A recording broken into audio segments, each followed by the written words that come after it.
Eu vou aproveitar que eu estou com a minha nova camiseta do Yuri Gagarin, que eu vou mostrar para vocês aqui, ó. Opa! O cosmonauta, o primeiro que foi, que deu a volta em torno da Terra na nave Vostok, lá em 1961, durante a corrida espacial. Bom, e ele era soviético, então o que eu vou contar hoje? Eu vou contar a espécie de uma timeline da Aeroflot, a companhia nacional russa formada lá na União Soviética. Não é bem uma história completa porque ela é gigantesca e levaria horas para contar aqui. Mas é bem legal, acho que você vai gostar desse vídeo. Roda a vinheta. Como eu falei, não vou contar toda a história, não vou citar todos os modelos de aviões que ela operou. Acho que vale a pena um vídeo só falando sobre isso, sobre todos os modelos, a evolução da Aeroflot. Lá em 1921, ainda quando Lenin era vivo, que ele morreu um pouquinho tempo depois, ele regulamentou basicamente a aviação na União Soviética naquela época, que estava começando a aviação em 21, né?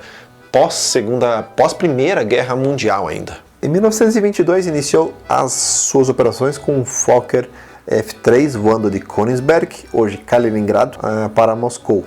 O serviço foi operado inicialmente 2 vezes por semana e restrito ao transporte dos correios na época. O que é conhecido hoje como Aeroflot Russian Airlines nasceu em 1923, em 9 de fevereiro, e iniciou as operações no dia 15 de julho do mesmo ano, entre os voos entre Moscou e Nizhny Novgorod, tornando a Rússia um dos primeiros países do mundo a terem voos regulares. Antes do final da década de 30, a Aeroflot tinha mais de 4.000 pilotos voando cerca de 3.000 aeronaves. Dá para acreditar num negócio desse? Lembrando, União Soviética, hein? Com um adicional de 60.000 pessoas trabalhando em solo, tornando a maior companhia aérea do mundo naquela época. Quando a União Soviética foi invadida pela Alemanha nazista em 1941, toda a frota e os pilotos passaram, claro, por esforço de guerra soviético. Durante a famosa Batalha de Stalingrado, entre agosto de 1942 e fevereiro de 1943, a Aeroflot operou 46.000 missões em Stalingrado. Que loucura, viu? Transportando milhões de toneladas de suprimentos e milhões de tropas para tudo que é lugar também. Até o final da guerra, a Aeroflot tinha voado mais ou menos 1,5 milhões de missões.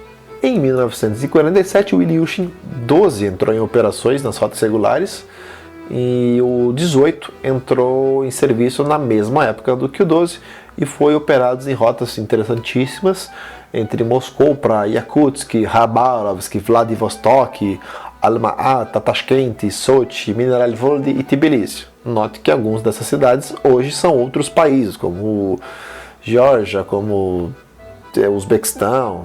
Porque em 48 vieram os primeiros Antonov 2 entregues e entraram em serviço ali na região da Rússia Central. Em 1950 os voos noturnos começaram. Isso melhorou em muito a utilização das aeronaves, porque antigamente não tinha, era tudo voo visual, né? Não tinha voo por instrumentos. Em 1952 haviam mais de 700 destinos operados em toda a União Soviética e ao redor ali também. Em 54, o Ilyushin 14 entrou em operação e a aeronave assumiu, digamos assim, um papel de liderança nas operações dos serviços para a Europa, no caso. Porque em 1956, em 15 de setembro, a Aeroflot se tornou a primeira empresa do mundo a operar aviões a jato, utilizando o Tupolev 104, e permaneceu como única empresa aérea operando jatos até 1958. A rota operava entre Moscou, Omsk e Irkutsk, que são 3 cidades que eu conheci bem legais aí, viu? Em 1961 chegou o Tupolev 114, então o maior avião de passageiros do mundo na rota Moscou-Khabarovsk, que é uma rota bem longa aí, cobrindo 6.980 km, feitas em 8 horas e 20 minutos. Em 1962, vieram os Tupolevs 124 e os Antonovs 24. Entraram em serviço regular em rotas de médio e curto alcance, porque 2 anos depois, em 64, a Aeroflot operou voos direto de Moscou para mais de 100 cidades, de Leningrado, na época que hoje é São Petersburgo, para mais de 44 cidades, e de Kiev, que hoje é a capital da Ucrânia, na época pertencia à União Soviética, para mais de 38 cidades. Em 1967 entrou em operação o Ilyushin 62 e o Tupolev 134. Já em 68, o jato regional Yokalev 40, esse Yokalev para rotas aí de curta distância, o 62 para rotas de longo alcance. O 62 inaugurou um serviço muito importante que foi adiado durante muitos anos entre Moscou e Nova York, que foi operado em conjunto entre a Aeroflot e Panam naquela época, né? Em 1976, a Aeroflot atingiu uma marca histórica muito importante para os padrões da época, com mais de 100 milhões de passageiros transportados. Em 1º de novembro de 1977, o supersônico Tupolev 144 foi a primeira aeronave a ser utilizada na rota entre Moscou, o aeroporto de Domodedovo, para Altamy. Os serviços foram interrompidos pouco tempo depois, em maio de 1978. Entre 1983 e 1990, os voos da Aeroflot para os Estados Unidos foram descontinuados depois que o presidente americano Ronald Reagan revogou a licença da empresa. Olha que doideira, né? Antes do colapso, em 1989, a Aeroflot tinha 2.500 aviões, ainda mais os turbohélices, e mais de 9.000 helicópteros e alguns aviões menores, e empregava 500 mil de pessoas. Olha o tamanho que era essa empresa. Era maior do que a América, né? Acho que se você for pegar todos os aviões da América hoje, dá menos de 2.500.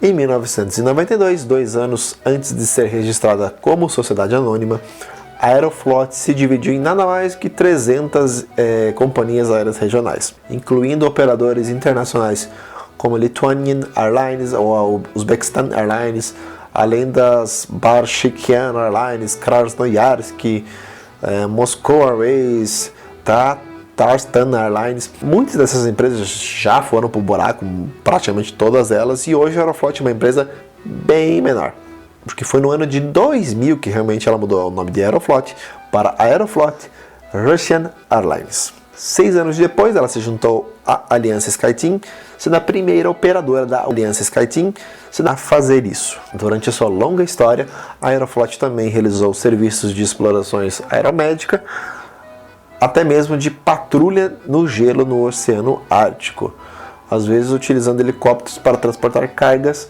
incluindo até o mais pesado do mundo, que eu já falei aqui, o Mi-26.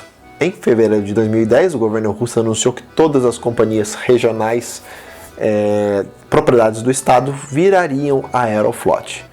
Em 2011, a Aeroflot recebeu a nova geração de aviões russos, o Sukhoi Superjet 100, que recentemente caiu uma aeronave aí, estão investigando. Em 2013, as subsidiárias da Vladivostok Air, Sati Airlines, foram combinadas em uma nova subsidiária que fica baseada lá no extremo oriente da Rússia, que é longe para Bebel.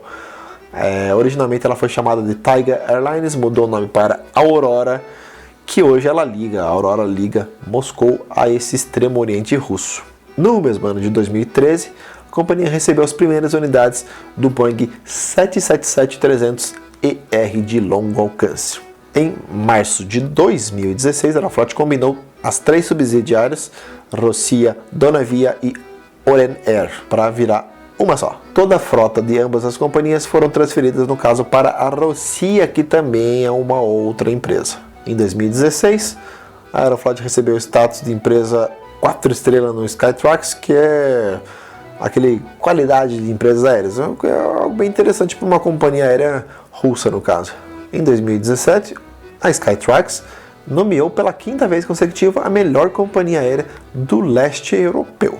Recentemente, em 2018, a Aeroflot começou a receber novas aeronaves, inclusive Boeing 737-800, Airbus 320 e 321. Hoje ela não opera mais aeronaves soviéticas, nem adianta você tentar, porque você não vai encontrar. Desde 1953, as aeronaves da Aeroflot foram envolvidas em 127 acidentes, com 6.875 mortes e mais 20 vítimas em solo. Bom, desde 2000, apenas um acidente fatal ocorreu em 2008, quando o voo 821 caiu na aproximação do aeroporto internacional de Perm, no caso na própria Rússia.